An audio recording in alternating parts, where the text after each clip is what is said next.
दिवाळी येण्याआधी काही वस्तू ज्या आहे तर त्या तुम्हाला आपल्या घराबाहेर टाकायच्या आहे. आम्हा सर्वांनाच टाकायच्या आहे. कारण या वस्तूंमध्ये नकारात्मक ऊर्जा एवढी असते की त्यामुळे आपल्याला जे काही पूजा अर्चा यांचं फळ मिळणार आहे तर ते मिळत नाही. कारण या वस्तूंमुळे घरात निगेटिव्ह वातावरण, नकारात्मक ऊर्जा जी असते तर ती पसरलेली असते की काहीही मन लावून आपण कितीही पूजा अर्चा, कितीही देवधर्म केले तरी त्याचा उपयोग जो आहे तर तो आपल्याला होत नाही. त्याचप्रमाणे या गोष्टी वाईट लहरी घरामध्ये पसरवत असतात. स्वच्छतेशिवाय भक्तीचं बळ मिळत नाही हे आम्हाला त्यापेक्षा माझ्यापेक्षा ज्या मोठ्या काकू आहेत, मावशी आहेत तर त्यांना नक्कीच माहिती आहे आणि वर्षानुवर्ष त्या ज्या आहेत तर या गोष्टी करत आलेल्या आहेत. वसुबारस, धनत्रयोदशी, पाडवा, भाऊबीज, त्यानंतर या सर्व दिवाळीच्या ज्या 5 दिवसांचं खूप असं महत्त्व आहे. आपल्यापेक्षा मोठे जे लोक आहे तर त्यांना या दिवसांचं महत्त्व आणि या दिवसामध्ये केलेली पूजा अर्चा यांचं महत्त्व चांगलंच माहिती आहे. परंतु आत्ताची जी पिढी आहे तर ती घाई गडबडीमध्ये कामाच्या ताणतणावामुळे या छोट्या छोट्या गोष्टी आहेत ना तर त्याच्याकडे अजिबात लक्ष देत नाही आणि मग आपल्याला अशा छोट्या मोठ्या ज्या संकटांना सामना करावा लागत असतो तर तो याच गोष्टींमुळे. तर दिवाळीला धन्वंतरी देवाची पूजा करतो आपण, धनत्रयोदशीला कुबेर देवतेची पूजा करतो. या सर्व पूजा आपल्याला मनाने स्वच्छंदी भावनेने करायच्या आहेत. असंच माझ्यासोबत का होतं, तिचं का वाईट होत नाही, माझंच का असं वाईट होतं, यांचं असं का होतं, माझ्यासोबतच असं का होतं, तर कुणाची नजर लागत नाही ना. मुळात आपल्याला कुणाचीच नजर लागत नाही. मुळात आपणच या ज्या काही छोट्या मोठ्या गोष्टी आहे ना तर याचा कंटाळा जो आहे तर तो करत असतो. आपल्या मागे दारिद्र्य लागू नये, दुर्भाग्य लागू नये यासाठी या काही गोष्टी ज्या मी सांगणार आहे तर त्या तुम्हाला नक्की करायच्या आहे. आम्हाला सर्वांनाच करायच्या आहे. पहिली गोष्ट म्हणजे आपले देवघर. तर देवघर हे तुमचे छोटे असो वा मोठे असो, पूर्ण तुमचं सेपरेट देवघराचं एक रूम असो तर ते तुम्हाला अगोदर स्वच्छ करून घ्यायचं आहे. त्यानंतर देवाचे जे काही जुने पडलेले कपडे आहेत, त्यानंतर जुने तुटलेले जे देव आहेत, त्यानंतर जे आपले तुटलेले दिवे जे असतात तर ते आपल्याला सर्व एका ठिकाणी नदीमध्ये जाऊन विसर्जन करायचं आहे. जे काही फोटो असतात ते दिवसेंदिवस जे आहे ते आपल्या घरामध्येच पडलेले असतात आणि आपण मग ते तसेच पडू देतो आणि नवीन ज्या वेळेस आणतो तर ते जुन्या ज्या गोष्टी आहेत तर त्या आपल्याला नकारात्मक जी ऊर्जा आहे तर त्या देत असतात आणि तुटलेल्या देवांची पूजा करून तर आपल्याकडे खूप असे नकारात्मक जे गोष्टी आहे, नकारात्मक जे विचार आहेत तर ते येत असतात. तर आपल्याला सुरुवातीला सर्वात अगोदर आपलं स्वतःचं जे घर आहे ते स्वच्छ करायचं आहे आणि देवाचं जे मंदिर आहे तर ते स्वच्छ करायचं आहे.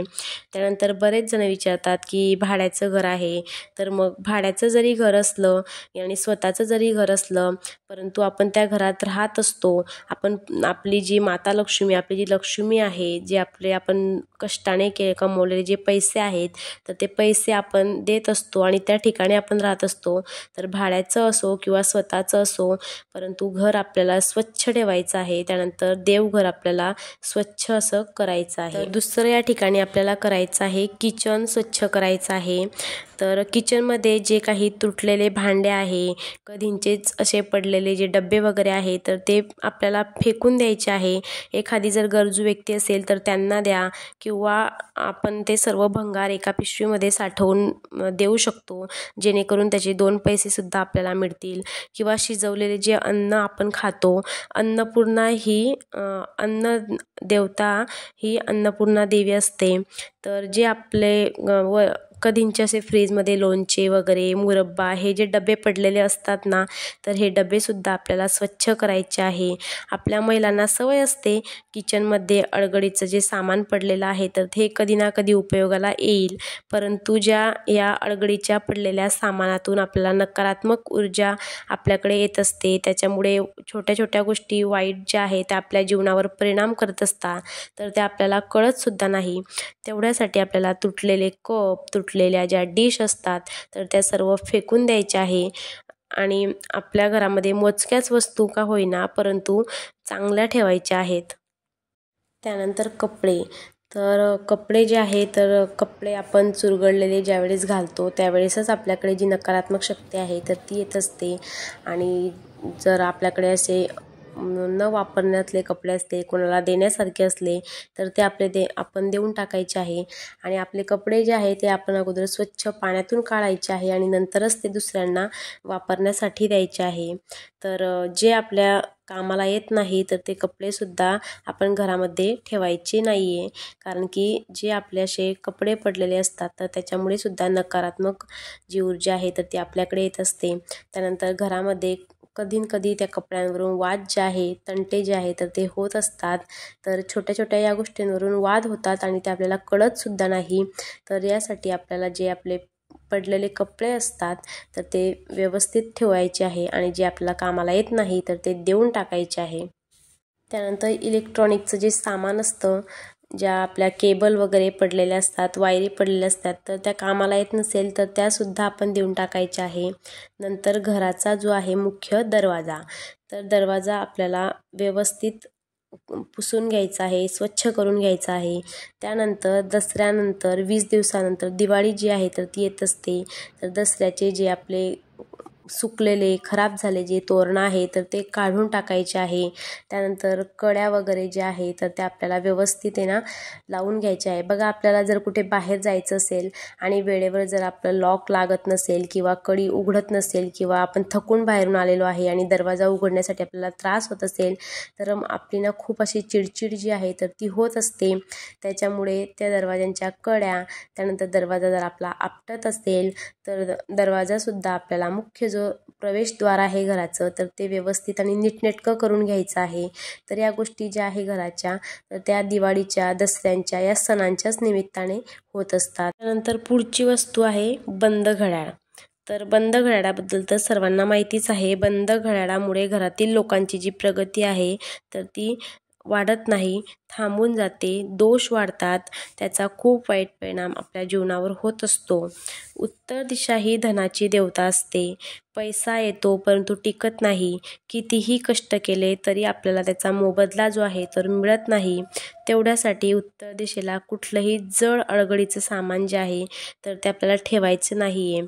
त्यानंतर वरचे जे माळोचे वगैरे आहे तर आपण म्हणतो वरचा जो भाग आहे तर तो राहू दे तसाच, परंतु खालच्या साईडला आपण स्वच्छता करणार आणि वरच्या साईडला ते तसंच सामान पडू देणार तर आपलं नेहमी लक्ष त्या ठिकाणीच जात असतं की सारं घर आवरून झालेलं आहे परंतु वरती जी घाण आहे तर ती तशीच राहिलेली आहे. त्याच्यामुळे मग आपण आणखी निगेटिव्ह विचार जो आहे तर तो करत असतो. म्हणजे आपल्या मनानेच आपल्या मनामध्ये निगेटिव्ह जे विचार आहे तर ते येत असतात. तेवढ्यासाठी आपल्याला जे अडगडीचे कप्पे आहे तर ते सुद्धा आवरायचे आहे. अडगडीचे जे सामान पडलेलं आहे तर ते फेकून द्यायचं आहे. त्यानंतर चप्पल, बूट. एखाद्या वेळेस आपली चप्पल, बूट जर चोरीला गेलं तर आपण म्हणतो इळापिळा गेली. तर मग अशाच प्रकारे जे चप्पल वगैरे असतात आपल्या खराब झालेल्या, मुलं मोठे होऊन जातात परंतु त्यांचे लहानपणीचे जे चप्पल बूट असतात तर ते तसेच पडलेले असतात. जर कोणाला उपयोगाला येत असतील तर ते देऊन टाका, नाहीतर चप्पल बूट अजिबात घरामध्ये जे आहे तर ते ठेवू नका. त्यानंतर झाडं जे आहे, झाडं नेमके लावल्यानंतर कोणत्या दिशेला ठेवायचे, कोणत्या दिशेला झाडं ठेवल्यानंतर नकारात्मक ऊर्जा येते, तर त्यानंतर कुठल्या दिशेला झाड ठेवल्यानंतर आपल्याला सकारात्मक वातावरण आपल्या मनामध्ये, घरामध्ये निर्माण होते. तर याची सुद्धा खूप अशा आपल्याला उदाहरणं आहे तर ते बघायला मिळतात. तेवढ्यासाठी जे आपले झाडं आहे घरामध्ये लावलेले, बाल्कनीमध्ये लावलेले तर त्याचे पिवळे पडलेले पानं, त्यानंतर खराब झालेले झाडं आपल्याला टाकून द्यायचे आहे. तर त्यानंतर आपण जर बघा एखादं हिरवं जर झाड असलं तर त्याला पाहून आपल्याला असं प्रसन्न वाटतं, छान आपण तिथं 2 मिनटं उभं राहतो आणि थंड हवा घेण्यासाठी सुद्धा आपल्याला चांगलं वाटतं. आणि त्याच झाडाची जर पानं गळून गेलेले असले तर आपल्याला तिकडे पाहण्यासाठी असं व्यवस्थित वाटत नाही. आपल्याला वाटतं अरे हे झाड सुकलेलं आहे, ते आपल्याला ऑक्सिजन पण देणार नाही. त्यानंतर आपल्याला जे वारं मिळणार आहे तर ते सुद्धा मिळणार नाही, थंडावाही मिळणार नाही. तर आपण त्या झाडाखाली 2 मिनटंही उभं राहू शकत नाही. तेवढ्यासाठी आपल्या घरातील जे झाडं आहेत छोटे मोठे लावलेले तर त्यांचे जे पानं वगैरे आहे पिवळे पडलेले ते काढून टाकायचे आहे. म्हणजे आपल्या मनामध्ये तेवढा निगेटिव्ह जो विचार आहे तो येत नाही. त्यानंतर लॉकर जे आहे ते लॉकर म्हटलं म्हणजे असं काही नाही की मोठं खूप काही सोन्या चांदीने भरलेलं, पैशांनी भरलेलं लॉकर आहे. ज्या ठिकाणी आपण 10 रुपये 20 रुपये आपल्या व्यवहारात ते ठेवत असू, तर त्याच्या ठिकाणी सुद्धा अशा बऱ्याच गोष्टी आहे की त्या पडलेल्या असतात आपल्या, तर त्या फेकून द्यायच्या आहे आणि आपलं लॉकरसुद्धा स्वच्छ करायचं आहे. छोटंसं तुमचं दुकान असेल, छोटंसं पार्लर असेल, कुठलंही छोटंसं जरी बिझनेस असेल आणि त्या ठिकाणी तुम्ही पैसे ठेवत असाल, तर ते सुद्धा आपल्याला व्यवस्थित स्वच्छ करून घ्यायचं आहे. त्या होत्या सर्व आपल्या निगेटिव्ह ज्या गोष्टी आहे, नकारात्मक ज्या ऊर्जा देणाऱ्या गोष्टी आहे, तर या सर्व गोष्टी आपल्याला करायच्या आहे. त्यानंतर आता सणवार म्हटलं म्हणजे सर्वांनाच सुट्टी असते, तर सुट्टी असल्यामुळे असं नाही की आपण केव्हाही उठायचं आहे आणि केव्हा पण आपण आपलं जे रुटीन आहे तर ते करायचं आहे. चला आता सुट्टी आहे, तर असं न करता आपल्याला ब्रह्ममुहूर्तावर सकाळी 6 वाजता, फार आपण 7 वाजता उठायचं आहे आणि लवकरात लवकर सर्व आवरून आपण आपल्या जे कामं आहे तर त्या कामांना लागायचं आहे. त्यानंतर आहे ना, घरामध्ये मग सुट्टी असल्यामुळे सर्वच घरी असतात, तर मतभेद होण्याची शक्यता असते. तर ते मतभेद आपण जे आहे तर ते टाळायचे आहे आणि शिवीगाळ, रुसवे, फुगवे या ज्या सर्व गोष्टी आहेत तर ह्या होत असतात, कारण की प्रत्येकाचे विचार जे आहे तर ते वेगवेगळे पडत असतात. एक व्यक्ती आणि 10 व्यक्तींचा घरामध्ये फरक पडत असतो आणि या सणावारांच्या दिवसामध्येच आपण मिळून मिसळून राहू शकतो. नाहीतर आपलं रोजचं जे रुटीन आहे तर ते असतंच. तर घरामध्ये आपल्याला सात्विक वातावरण जे आहे तर ते ठेवायचं आहे आणि एक व्यक्ती जर समजा चांगली पूजा अर्चा करत आहे घरामध्ये आणि दुसरी व्यक्ती जर पूजा अर्चा करत नाही, पूजा अर्चा जर आपल्याला करता येत नसेल, तासनतास बसून जर आपल्याला ते करता येत नसेल, तर आपण जर समजा एखादी व्यक्ती पूजा करत आहे आणि आपण तिथं टीव्हीचा आवाज जोरात करत आहे, तर त्यामुळे ना मग चिडचिड होते. तर अशा छोट्या छोट्या गोष्टी आपण टाळायच्या आहे. मांसाहार करणे टाळायचे आहे. जर एक व्यक्ती चांगली पूजा अर्चा करत आहे आणि आपण घरामध्ये मांसाहार करत आहोत, तर ते खात आहोत, तर मग त्याचा जो वाईट परिणाम आहे तर तो त्या व्यक्तीच्या मनावर पण होतो. भलेही आपण पूजा अर्चा जी आहे तर ती करत नसू, तर मग त्या पूजा अर्चेमध्ये आपल्याला दुसऱ्यांना आपल्यामुळे बाधा येणार नाही, तर असं सुद्धा घरातील व्यक्तीने जे आहे तर ते वागू नये.